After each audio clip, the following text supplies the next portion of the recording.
Most of people have done at least one job interview in their lives. Some have done thousands of interviews in the last year. If you ask your friends, they might associate the situation job interview with something like two people talking, one in front of the other, one is taking notes, etc. However, things are changing fast in the human resource area, and technology is playing a big role in the recruitment field nowadays. Companies want to optimize their employees' time, save money, and reach candidates from all over the world. You might need your smartphones or your computer ready when you start your next recruitment process. If you're still not familiar with other kinds of interviews, or if you are but you're not very comfortable with that yet, the following information might help you. I personally prefer to do a face-to-face interview and have the candidate in person in front of me when I do an interview. But I know that in a recruiter daily schedule, that's not always possible. The more dynamic and international you go in the company and the position you're applying for, the most likely you are to have to use technology even to start the recruitment process and send your CV. I have selected thousands of candidates for entry-level position, staff level, and managers, and most of them at some point were submitted to an interview with the recruiter or his filter manager, and this interview was not in person. Telephone interviews are frequently used, but normally for a quick first screening of the candidate to confirm the key aspects of the CV and check if the candidate is ready to go to the next step, which could be another interview. I do not take the relevance of a phone interview because if you fail, you won't go ahead in the process. But still, at some point, you will have to show yourself more, literally show your face to the recruiter. And there are different ways to do that. Skype interview, video interview, and video presentation. Do you understand the differences between them? Do you know how to prepare yourself for each of those situations? Let's review case by case shortly.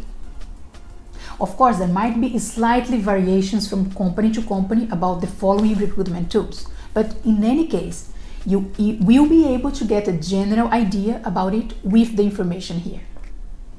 Your spotlight in any interview is being present in the moment and show the best version of you as a candidate. Nothing else should distract you from that.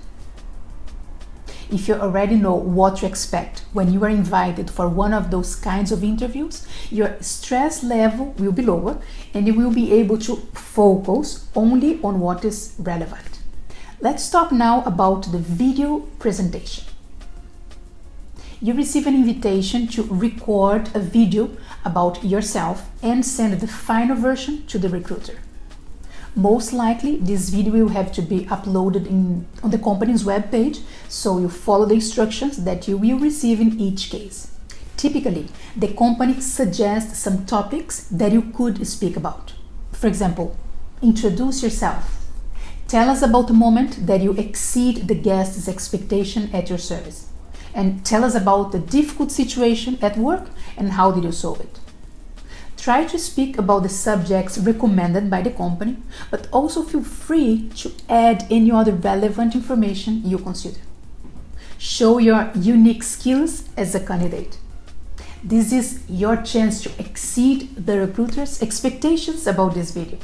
Although many people feel totally paralyzed in front of a video camera and can be nervous only by thinking about it, the good aspect about the video presentation is that you can record it more than once if you need. You can practice what you want to say, write down a script, and record a video as many times as you want until you're satisfied enough with the version you want to send.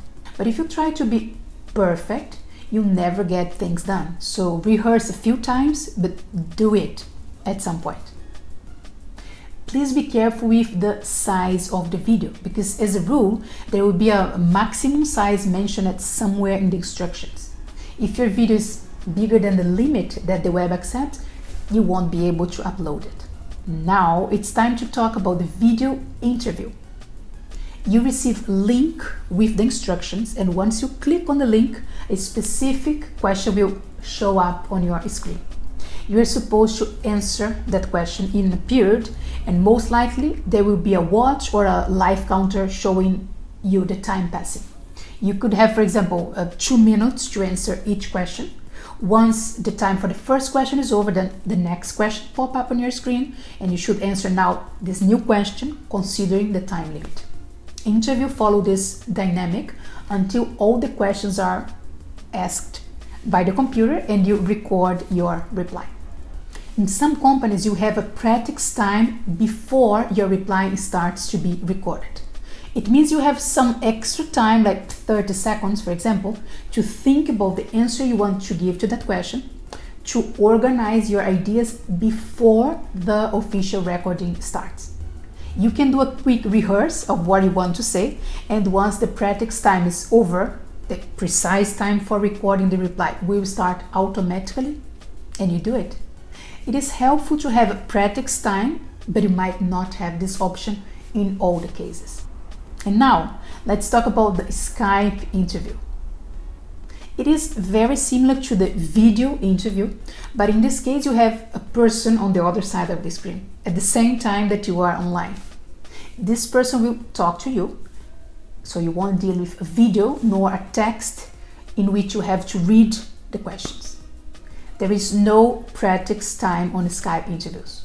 Once the recruiter online asks you a question, you should start to answer immediately. Commonly, the candidate cannot choose the interview method that the company will use to evaluate him. At some point at the recruitment process, you should be informed about how the interview will be conducted, and that's it. Because things work like that, try to be familiar with those 3 methods and do not be afraid of the webcam. You can record some silly videos about yourself, watch them and record again, just to be more comfortable speaking to a machine. You can also exercise speaking in front of a webcam, recording a video about any topic you like and feel confident about it, just as a training. For example, speak for 2 minutes about your hobbies or your morning routine. Apart from that, think about the time and the money that you are saving by not going in person to the interview place. We are facing modern times and we all need to adjust to them.